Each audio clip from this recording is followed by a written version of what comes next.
আমার বোন সাতভক্ষণ খাওয়ার কিছুদিন পরেই নার্সিংহোমে অ্যাডমিট হয়েছিল। যদিও বা সকাল থেকেই ওর অ্যাডমিট ছিল, কিন্তু আমি পৌঁছেছিলাম রাত্রি 8:30টার সময়, তখনও ওটির ভেতরে। আমি আর আমার বোনের হাজব্যান্ড বাইরে দাঁড়িয়েছিলাম।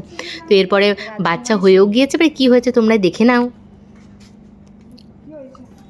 ছেলে হয়েছে। হ্যাঁ, তারপরে ডাক্তারবাবু এসে সব কিছু বলছিলেন, ওর কত ওয়েট হয়েছে, কোনো সমস্যা আছে নাকি, এই সকল। আবার নতুন করে মাসি এলাম, সে যে কি আনন্দ, তা আনন্দ প্রকাশ করে বোঝানোর মতো নয়।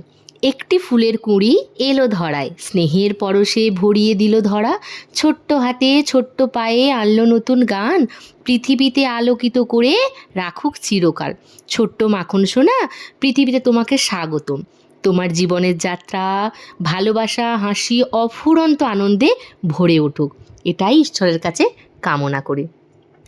আমার মেজ বোন আমার ছেলের নাম দিয়েছিল ননি, এবং ও হওয়ার পরে নাম দিয়েছিল মাখন। ননি আর মাখন, এটা যেদিন ওর ডিসচার্জ হয়ে বোন বাড়ি চলে যায় সেই দিনের ছবি। তো ও বাড়ি চলে গেল। আরও নতুন নতুন ভিডিও আসছে, তোমরা অপেক্ষা করো।